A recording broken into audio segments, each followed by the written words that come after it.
지난 성경대학을 다시 한번 생각을 해보면요, 우리가 지난 성경대학 때 미가의 집과 또 제사장을 통하여서 내 입맛대로 믿는 믿음의 위험성에 대해서 살펴본 바 있습니다. 오늘은 19장 말씀의 내용들을 우리가 좀 살펴보면서 그 시대의 상황들을 좀 살펴볼 텐데요. 오늘 우리가 보고 있는 이 이야기는 구조부터가 조금 묘합니다. 기묘합니다. 내용이 전체적으로 길기 때문에 우리가 본문에서 읽지는 않았는데 이 이야기가 이렇게 시작하고 있습니다. 19장 1절에서 2절 말씀을 제가 한번 읽어드리겠습니다. 이스라엘의 왕이 없을 그때에 에브라임 산지 구석에 거류하는 어떤 레위 사람이 유다 베들레헴에서 첩을 맞이하였더니 그 첩이 행음하고 남편을 떠나 유다 베들레헴 그의 아버지의 집에 들어가서 거기서 넉 달 동안을 지내매. 1절과 2절의 말씀을 보면요, 이 주인공이 누구냐 하면 어떤 레위 사람, 이렇게 성경은 기록하고 있습니다. 이름을 밝히지 않고 있고요. 우리가 이 스토리를 계속해서 보는 동안 통틀어서 주인공 외에도 등장한 주변 인물들 모든 사람의 이름이 밝혀지지 않고 있습니다. 이 의미에 대해서는 저희가 조금 후에 좀 짚어보도록 하고요. 이 레위 사람이 유다 베들레헴에서 첩을 맞이합니다. 일부 다처제 시대에 첩을 드리는 것이 무슨 대수인가라고 생각을 하실 수가 있는데, 여기에 이 첩으로 번역된 히브리어는요, 합법적으로 결혼한 아내와는 달리 이 성적인 욕망을 해결하는 정부에 가까운 의미를 가지고 있습니다.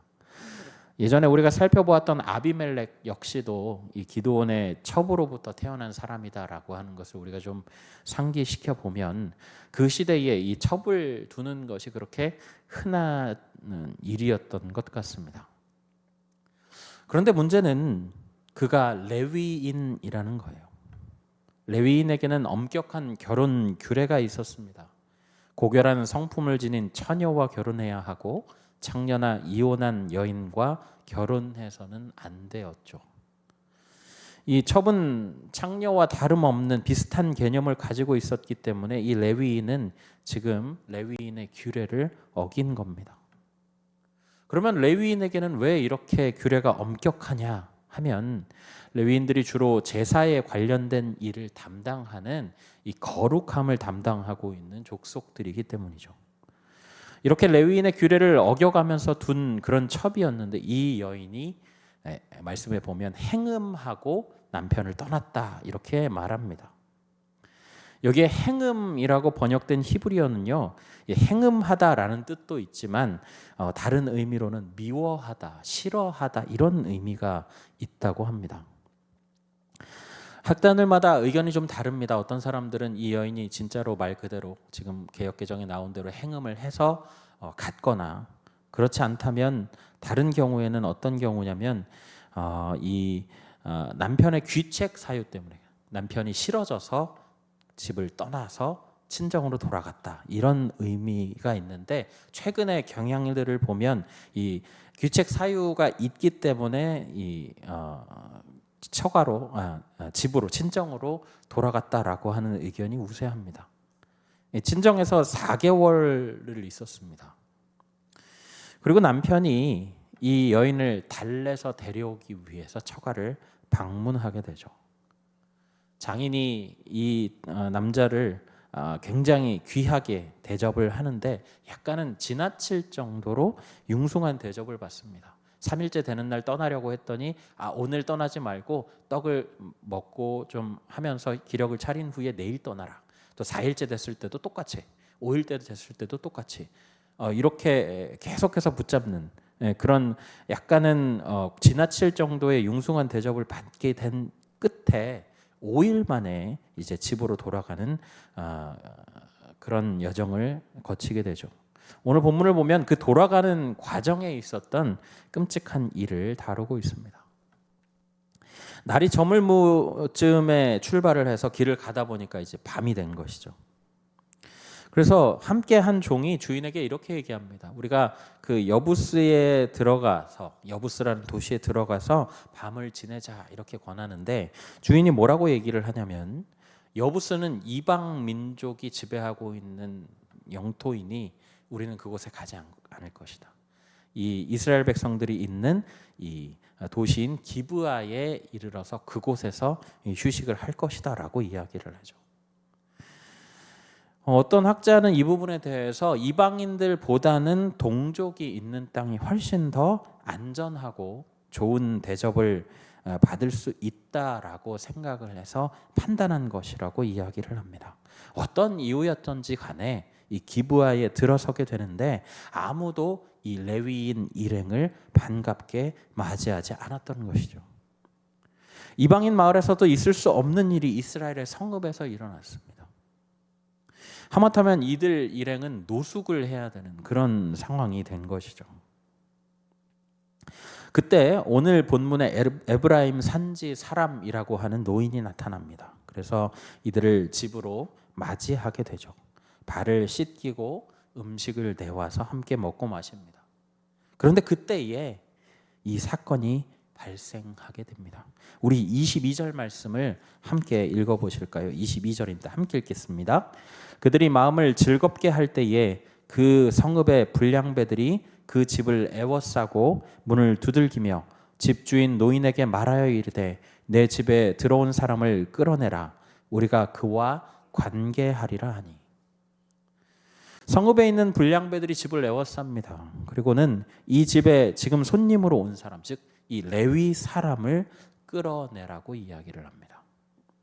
여기 관계하리라라고 번역된 히브리어는 야다라는 표현인데요.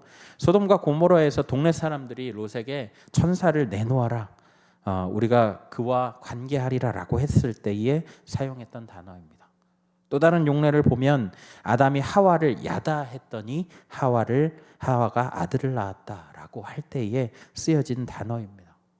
다시 얘기하면 지금 이 불량배들은 레위 사람과 성관계를 하겠다라는 말입니다. 당시 시대에 불량배가 여성일 리 없고 레위 사람도 남성이니 지금 동성 간의 성관계를 여러 사람이 함께 하겠다라는 것이죠. 소돔과 고모라는 이 죄 때문에 도시 전체가 유황과 불로 잿더미가 되었던 거 여러분 기억하십니까? 그런데 지금 그 일이 이스라엘의 중심부인 기브아에서 벌어지고 있다라는 거예요. 그런데 여기에서 끝이 아닙니다. 우리 23절과 24절 말씀 함께 읽어보실까요? 23절과 24절입니다. 함께 읽겠습니다.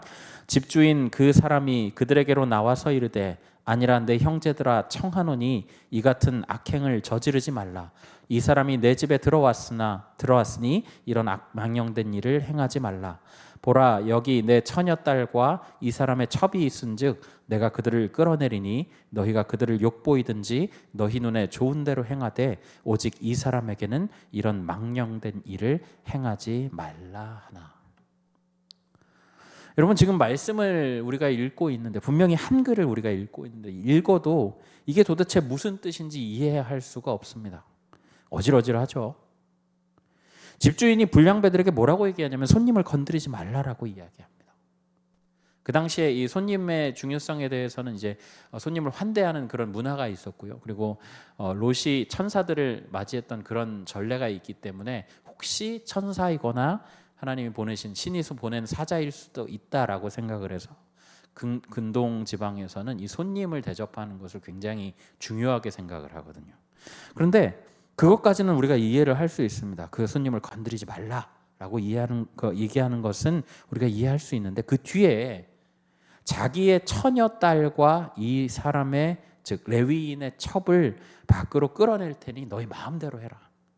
레위 사람에게는 대신 손을 대지 말라라고 이야기를 하는 거예요. 여러분, 이게 사람이 할 수 있는 말인가요? 아무리 여성 인권이 없던 시대라고 하더라도 자기 처녀 딸을 욕망 해소거리로 내어준다라는 게 이게 정말 말이 안 되는 거 아닙니까? 또 하나, 아니 자기 첩을 내줘도 욕을 먹어야 할 판국에 남의, 그러니까 자기 집 손님의 첩을 맘대로 내어주겠다라고 말하는 것이, 와, 이거는 진짜 너무 충격적인 이야기 아닙니까? 그런데 이 이야기가 소름 돋게도 창세기에 나오는 롯의 이야기와 너무 닮아 있는 것을 우리는 확인할 수가 있습니다. 롯도 똑같은 말을 합니다. 창세기 19장 7절에서 8절은 이렇게 기록합니다. 이르되 청하노니 내 형제들아 이런 악을 행하지 말라. 내게 남자를 가까이 아니한 두 딸이 있노라. 청하건대 내가 그들을 너희에게로 이끌어내리니 너희 눈에 좋을 대로 그들에게 행하고 이 사람들은 내 집에 들여왔은즉 이 사람들에게는 아무 일도 저지르지 말라. 여러분, 지금 앞서서 읽은 우리 말씀이랑 이 말씀을 좀 비교해 보면 이거 복사 붙여넣기 한 것이 아닌가라고 생각이 들 만큼 내용이 거의 비슷한 것을 여러분 확인하실 수가 있습니다.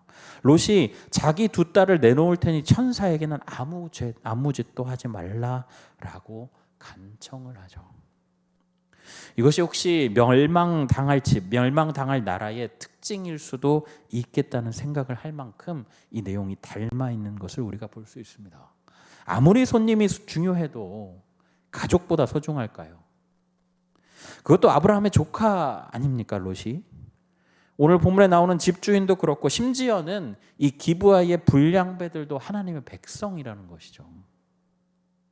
하나님을 모르는 백성들에게 일어난 일이라고 하더라도 이 윤리적인 비판을 받을 수 있는 그런 일인데 하물며 하나님의 백성이라고 하는 사람들 사이에 벌어진 이 끔찍한 일은 당시의 시류나 세태를 그대로 보여주는 대목입니다.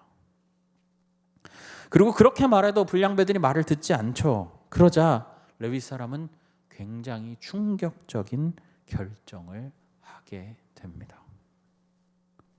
무리가 25절에 보면 이렇게 나옵니다. 무리가 듣지 아니하므로 그 사람이 자기 첩을 붙잡아 그들에게 밖으로 끌어내매 그들이 그 여자와 관계하였고 밤새도록 그 여자를 능욕하다가 새벽 미명에 놓은지라.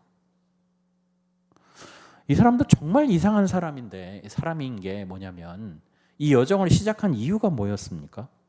이 첩이 마음이 상해서 처가로 돌아왔으니 넉 달 만에 이 마음을 좀 좋은 말로 해서 좀 다시 달래서 다시 잘 살아보고자 한 거잖아요. 그 말은 이 첩에 대한 애정이 상당했다라는 말인데 지금 무슨 물건 던져주듯이 자기가 살겠다고 애첩을 불량배들에게 내어줍니다. 붙잡아서 밖으로 끌어냈다라는 말은 곱게 내줬다는 말이 절대 아니죠. 말 그대로 이 문지방을 잡고 안 나가려고 버티는 첩을 밀어서 밖으로 내동댕이 쳤다라는 말입니다. 그리고 그 첩은 밤새도록 이 능욕을 당하다가 새벽이 되어서야 풀려나게 되죠. 이것도 충격적인 일이지만 여러분 제일 소름 돋는 장면은 그 다음 부분입니다. 27절, 28절, 29절에 보면 제가 한번 읽어드리겠습니다. 27절부터 29절인데요. 그의 주인이 일찍 일어나 집 문을 열고 떠나고자 하더니 그 여인이 집 문에 엎드러져 있고 그의 두 손이 문지방에 있는 것을 보고 그에게 이르되 일어나라 우리가 떠나가자 하나 아무 대답이 없는지라. 이에 그의 시체를 나귀에 싣고 행하여 자기 곳에 돌아가서 그 집에 이르러서는 칼을 가지고 자기 첩의 시체를 거두어 그 마대를 찍어 12덩이에 나누고 그것을 이스라엘 사방에 두루 보내매. 마치 토막살인이나 사이코패스를 보는 것 같지 않습니까? 그의 주인, 그러니까 즉 밤새도록 능욕을 당한 첩의 남편인 레위 사람은 일찍이 일어났다라고 성경은 기록하고 있습니다. 그 얘기는 무슨 얘기예요? 잠을 잤다라는 이야기예요. 아니 사람이 사랑해서 달래서 데리고 오려고 했던 그런 첩이 밖에서 밤새도록 능욕을 당하고 있는데 비명소리와 낄낄거리는 소리가 다 들렸을 텐데 그냥 태연하게 잤다는 것이 말이 됩니까? 불량배들이 무서워서 문 뒤에 숨어서 덜덜 떨면서 밤새도록 울었다고 한 것도 아니고 왜 내 첩을 내주자고 했냐라고 집 주인에게 따진 것도 아니고 태연하게 잠을 잤다고요. 여인이 완전히 지쳐서 쓰러져서 문지방 앞에 엎어져 있는데 한다는 말이 일어나라 이제 가자라고요. 여러분 이게 제정신입니까?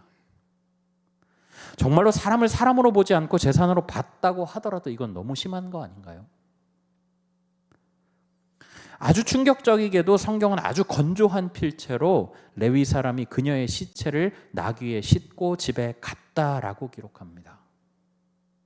여러분 개역 개정에는 여기에 실체라고 명시가 되어 있는데 사실은 히브리어 원문에는 시체라는 표현이 없어요.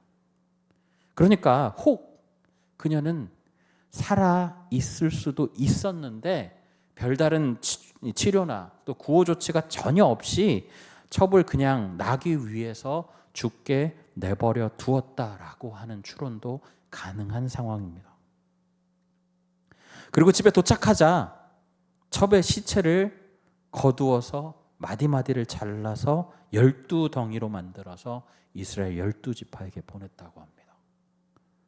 여기에서 마디를 찍다라고 번역된 히브리어는요, 제사를 드리기 위해서 짐승을 각을 뜰 때 사용하는 그런 단어라고 하니까 우리가 좀 상상하기는 싫지만 상상을 해본다면 무표정하게 칼을 휘두르는 이 레위인의 모습이 연상되는 것은 어쩔 수 없는 것 같아요. 그렇다면 왜 그는 시체를 조각내어서 이스라엘 지파에게 보냈을까요? 고대 근동에서는 군사를 모을 때에 짐승을 조각내어서 보내는 풍습이 있었다고 합니다. 전투에 참여하지 않으면 이 짐승처럼 조각나게 될 거다라고 하는 그런 경고로 보낸다고 하죠. 실제로 사무엘상 말씀에 보면 사울이 이스라엘 군대를 소집하면서 소를 이렇게 쪼개서 보내는 그런 장면이 있습니다. 그럼 우리가 다시 왜 사람을 쪼개어서 보냈을까? 박유미 박사는요, 자신의 저서 내러티브로 읽는 사사기에서 그 이유를 이렇게 적었습니다. 두 가지 이유를 생각할 수 있다. 첫째, 그 정도로 강한 자극이 아니면 이스라엘이 꿈쩍도 안 할 정도로 이스라엘의 공동체성과 도덕성이 둔감해졌기 때문이다. 둘째, 레위인의 비정상적인 분노와 잔인성 때문이다. 그는 복수의 수단으로 사용하기 위해 폭력으로 얼룩진 첩의 몸에 더 큰 폭력을 행사한다. 여러분 오늘 말씀을 읽으면서 어떤 생각이 드시나요? 이 기분 나쁘고 잔인한 끔찍한 이야기를 왜 성경 안에 넣었을까 궁금하지 않으십니까? 제가 이 이야기를 시작하면서요, 여기 등장하는 모든 사람들이 익명으로 등장한다라는 말씀을 드린 바 있습니다. 왜 저자는 이름을 밝히지 않았을까요? 첫 번째로 여기 나오는 모든 인물은 자기의 출신을 대표하는 사람들입니다. 레위 사람은 레위인 모두를, 첩은 모든 여인을, 장인은 모든 객을 대접하는 사람을, 기브아에 살던 노인은 베냐민 지파 영토에서 타향살이를 하는 모든 사람을 상징한다라는 것이죠. 그리고 그들 모두가 우리 1절 말씀과 또 이 사사기에 계속해서 등장하는 말씀처럼 각자의 소견에 옳은 대로 행했기 때문에 오늘 본문의 끔찍한 참극을 만들어낸 것입니다. 이들이 대표하는 모든 출신의 총합, 그러니까 이스라엘 공동체 전체에 이러한 문화, 이러한 이 문제들이 만연해 있었음을 보여준다라는 것이죠. 두 번째로 그 시대의 이스라엘 사회가 인간성과 인간미를 말살해버린 비인간적인 사회였음을 보여줍니다. 그 당시에 이름이라고 하는 것이 굉장히 중요했는데, 왜냐하면 이름은 고유의 인격성과 존엄성을 지닌 사람임을 보여주는, 한 존재로서의 존중을 받을 만한 가치가 있는 사람임을 보여주는 것인데, 사사기 기자가 일부러 그 이름을 삭제했다라는 거예요. 그 시대가 어떤 시대인지를 말없이 웅변하는 거죠. 사랑하는 성도 여러분, 와, 그 시대 진짜 너무너무 심했네. 우리 시대는 그 정도는 아니잖아 라고 생각하십니까? 아니요. 사실 오늘날과 사사기 시대에는요, 다른 점이 거의 없습니다. 많은 사람들이 시대가 날로 악해진다라고 이야기를 하는데 저는 동의하지 않습니다. 요즘은 날로 악해지는 시대가 아니라 매체의 발달로 인해서 악함이 더 잘 드러나는 시대입니다. 오늘 본문에 나오는 뭐 불륜, 동성 성관계 강요, 자기가 살겠다고 첩을 내어주시는 그런 이기심, 사람이 죽을 만큼 또 이 유린하는 비윤리성, 그런 일을 당한 첩을 밖에 두고 태연히 잠을 자고 또 다 죽게 된 첩을 마치 물건 마냥 그렇게 나귀에 실어서 죽게 방치하는 무공감, 시신을 토막내 복수하는 데 사용하려는 엽기성, 분노 조절 장애. 여러분, 매체를 통해서 우리가 지금 요즘 심심치 않게 접하는 주제 아닙니까? 여러분, 그때나 지금이나 인간의 본질은 변한 것이 없다라는 거예요. 그 시대를 살던 가장 거룩해야 했을 레위인의 모습에서 우리는 인간이 죄에서 벗어나 보고자 한들 어쩔 수가 없다라고 하는 사실을 깨닫게 된다라는 것이죠. 제가 대학생 시절에 참 많은 봉사를 했었습니다. 특히 이제 여름 시즌이 되게 되면 이 주축이 되는 청년들 몇몇이 이 팀을 이뤄서 거의 부서의 거의 교육부서의 거의 모든 여름 사역에 참여하곤 했던 그런 기억이 있습니다. 저도 그 중에 하나라서 그날도 저녁 늦게까지 밥을 먹지 못하고 사역을 돕고 있었습니다. 어떤 행사의 리허설이었는데요. 저는 이제 하이라이트 조명을 담당하는 그런 일을 했었죠. 그날따라 너무 피곤하고 힘든데 이 행사에 나오는 어린아이, 제가 지금 기억하기로는 한 4살 정도, 5살 정도, 이제 말을 이제 시작하는 그런 아이였던 것 같습니다. 이 아이가 계속 대사를 해야 되는데 자꾸 틀리는 것이죠. 어린아이니까 이것을 한 번에 한다는 건 사실 쉬운 일이 아니지 않습니까? 그래서 계속해서 틀리는 겁니다. 리허설 시간은 점점 길어지고 피곤하고 짜증나고 배고프고 하면서 신경질적으로 그 타이밍에 이제 하얀 그 하이빔을 아이의 얼굴에 정면으로 비췄습니다. 원래는 이제 정면으로 비추면 안 되고 약간 조금 앞에 빛이 떨어지도록 그렇게 해야 되는데 좀 고의적이었던 거죠. 아이가 어리니까 빛을 이렇게 손으로 치우는 신용을 하고 연출 선생님도 선생님 빛 좀 치워주세요 이렇게 얘기를 하는데 저는 못 들은 척 빔을 계속 쏘았던 것이죠. 그런데 그 순간에 제 안에 뭔가가 저에게 이야기하는 것 같았어요. 야, 치우지 마. 쟤 때문에 지금 우리 다 고생하고 있잖아. 그냥 놔둬. 저는 뭔가에 홀린 듯이 조명을 그냥 두었습니다. 그리고 그 아이가 자지러지게 울기 시작할 때에야 깜짝 놀라서 생각에서 빠져나와 황급히 조명을 돌렸습니다. 그때 저는 알았습니다. 아, 나에게 이야기하던 그것이 바로 내 죄성이구나. 내가 이렇게 악한 존재였구나. 그 아이가 빛을 받으면서 괴로워하는 것을 그 잠깐 사이에 통쾌하다는 듯이 바라보았던 저를 보고 깜짝 놀랐던 기억이 있습니다.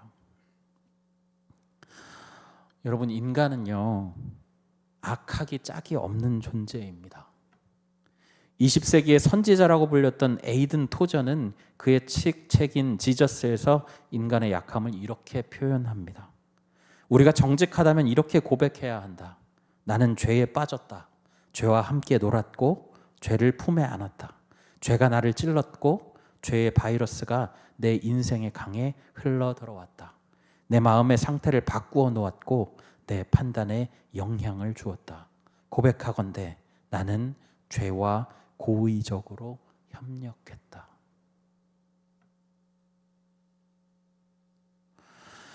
혹시 오늘 말씀을 읽으시면서 나는 저런 죄를 지은 적은 없는데 라고 생각하시는 분 계십니까? 저는 이런 말을 들은 적이 있습니다. 하나님 앞에선 살인한 자나 거짓말하는 자나 다 똑같은 죄인일 뿐이다. 오늘 사사기에 나오는 죄인들의 죄나 내가 지금 짓고 있는 사소해 보이는 죄나 100%의 선이신 그분 앞에서 죄의 경중은 의미가 없다라는 거예요. 우린 다 똑같은 죄인입니다. 그런데 그런 우리를 위해서 그런 죄인인 우리를 위해서 하나님이 아들을 아끼지 않으셨습니다. 끝내 그 아들이 죽는 것을 방치하신 끝에 그 죽음의 피에서 피어나는 생명을 건져 올리셨습니다. 아들은 그 하나님의 뜻에 순종하셔서 기꺼이 그 일을 감당하셨죠. 죽음보다 아픈 아버지와의 단절을 감내해 내셨습니다. 우리의 모든 죄가 깨끗해졌지만 우리에게는 여전히 죄의 흔적이 남아 있습니다. 우리는 평생 이 죄의 흔적과 싸워야 하는 것이죠. 우리 눈에 좋은 대로 살아가려고 하는 그 본성과 맞서서 이미 완전한 승리를 이루신 그리스도께서 다시 오시는 그날까지 우리는 멈추지 않고 투쟁해 나가야 한다는 것입니다. 그것이 오늘 사사기에 나오는 비극을 재현하지 않는 유일한 방법인 것이죠. 악함에서 벗어난 적 없는 인간, 악함에서 벗어난 적 없는 그런 세상에서 그리스도인이라는 이름으로 살아가는 우리에게 던져진 평생의 과제입니다. 사랑하는 성도 여러분, 말씀을 맺고자 합니다. 다시 말씀드리지만 사사기 시대와 오늘 우리가 사는 시대는 본질적으로 다른 것이 없습니다. 여전히 악한 시대 가운데서 우리는 죄와 싸우는 것을 멈추지 않아야 합니다. 우리 힘으로 할 수 없지만 우리 안에 성령께서 도우시고 우리 위에 계신 하나님이 인도하시고 우리 옆에 함께 하시는 예수님이 우리와 함께 아파하며 함께 일하실 것입니다. 바라기는 오늘 말씀을 함께 보신 우리 성도님들이 시류를 따르지 않고 우리 눈에 좋은 대로가 아니라 하나님의 눈에 좋은 대로 살아가기 위해 믿음의 싸움을, 거룩한 싸움을, 믿음의 걸음을 멈추지 않는 거룩한 성도요 하나님의 자녀 되시기를 예수님의 이름으로 간절히 부탁드립니다. 아멘. 우리 이 시간에 말씀을 기억하면서 함께 찬양하며 나아가겠습니다. 우리 손뼉 치면서 찬양하겠습니다. 죄에서 자유를 얻게 함은 보혈의 능력, 주의 보혈. 시험을 이기고 승리하니 참 놀라운 능력. 2절입니다. 육체의 정욕을 이길 힘은 보혈의 능력, 주의 보혈. 정결한 마음을 얻게 하니 참 놀라운 능력이 주의 보혈 능력이 또다. 주의 피 믿으오. 주의 보혈 그 어린 양의 매우 귀중한 피. 3절입니다. 눈보다 더 희게 밝히는 것 보혈의 능력, 주의 보혈. 부정한 모든 것 밝히시니 참 놀라운 능력이로다. 주의 보혈 능력이 또다. 주의 피 믿으오. 주의 보혈 그 어린 양의 매우 귀중한 피. 4절입니다. 구주의 복음을 전할 제목 보혈의 능력, 주의 보혈. 날마다 나에게 찬송 주니 참 놀라운 능력이. 주의 보혈 능력이 또다. 주의 피 믿으오. 주의 보혈 그 어린 양의 매우 귀중한 주의 보혈 능력이 또다. 주의 피 믿으오. 어린 양의 매우 귀중한 피로다. 주의 보혈 능력이 또다. 주의 피 믿으오. 주의 보혈 그 어린 양의 매우 귀중한 피로다. 아멘. 우리 이 시간에 말씀을 기억하면서 함께 기도하며 나아가실까요? 오늘 이 정말 끔찍하고 우리가 생각하기도 싫은 이 사건 끝에는 인간의 연약함이 있습니다. 인간의 악함이 있습니다. 그러나 그 악함을 씻어낼 수 있는 유일한 능력은 예수 그리스도의 보혈로부터 나옵니다. 우리 함께 기도하실 때에 이렇게 두 가지 기도 제목 가지고 함께 기도하실까요? 오늘 말씀에 나오는 이 참혹함이 인간에게 내재된 죄의 습관으로부터 오는 것임을 깨닫습니다. 하나님, 우리를 도우시고 죄와의 치열한 투쟁을 할 수 있는 힘을 허락하여 달라고 함께 기도하겠습니다. 또 우리를 위하여 아들도 아끼지 않고 내어주신 주님의 사랑을 힘입어서 오늘도 우리가 믿음의 투쟁을 멈추지 않는 자 되도록 하나님 우리에게 용기와 힘을 허락하여 달라고 우리 두 가지 기도 제목 가지고 함께 기도하며 나아가겠습니다. 사랑의 하나님 감사합니다. 주님, 오늘 주님 레위 사람과 하나님 또한 그 기브아에서 있었던 그 끔찍한 일들을 주님 우리가 주님 다시 한번 살펴보며 하나님 그 끝에 인간의 악함이 있고 죄악이 있음을 고백합니다. 하나님, 오늘의 시대와 비교해서 하나님 본질적으로 바뀐 것이 아무것도 없는 하나님 그 시대를 바라보며 주님 오늘 우리가 살고 있는 이 시대를 봅니다.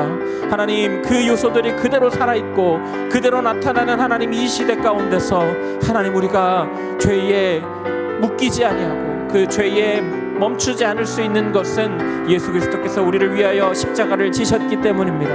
하나님, 우리가 주의 보혈을 의지하며 주님 앞에 나아갑니다. 주님, 우리를 도와주십시오. 하나님, 우리가 죄와의 치열한 투쟁을 주님 계속해서 헤어나갈 수 있는 힘을 허락하여 주시옵소서. 주님, 우리는 악합니다. 주님, 우리는 약합니다. 그러나 그럼에도 불구하고 우리를 통하여서 하나님의 놀라우신 능력을 경험케 하여 주시고 하나님, 우리가 죄와의 싸움 가운데서 하나님 넘어지고 쓰러지지만 그럼에도 불구하고 하나님과 함께 동행함으로 하나님 그 끝내 승리를 쟁취하는 우리 될 수 있도록 하나님 붙잡아 주시기를 간절히 구합니다. 하나님, 우리를 위하여 아들도 아끼지 않으신 그 주님 우리에게 주님의 사랑과 능력을 힘입기를 간절히 원합니다.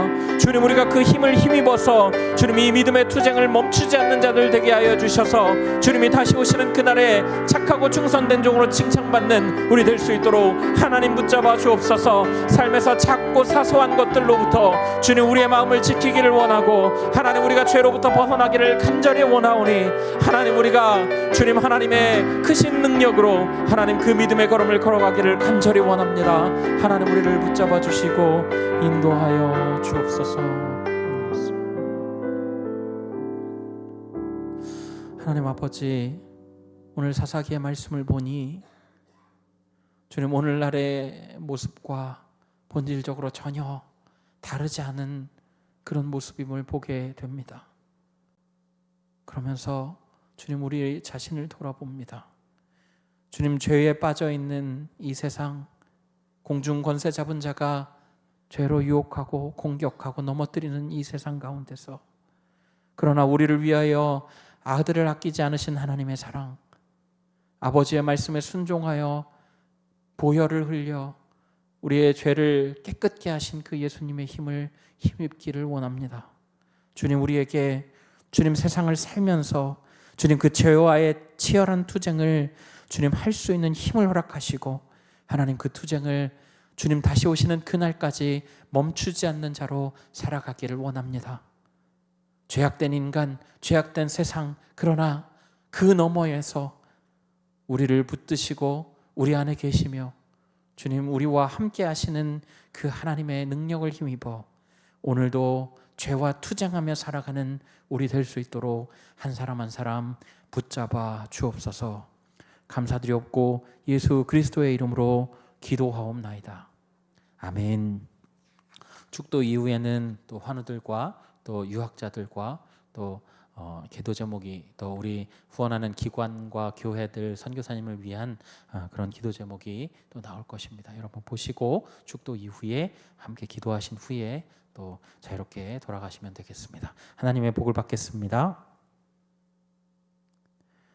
이제는 우리를 위하여 십자가를 참으신 우리 주 예수 그리스도의 은혜와 하나님 아버지의 극진하신 사랑하심과 성령님의 감화, 감동, 교통하심이 오늘 말씀에 드러난 참상이 곧 오늘날 우리의 시대와 다르지 않음을 기억하고 죄의 흔적으로부터 벗어나 하나님 눈에 좋은 대로 살아가는 자들 되도록 그 투쟁을 멈추지 않기로 다짐하고 돌아가는 모든 성도님들의 머리 위에, 그들의 가족과 권속들 위에 이 시간에도 고통으로 눈물 흘리고 있는 이들 가운데 이제로부터 영원토록 함께 계시기를 간절히 축원하옵나이다. 아멘.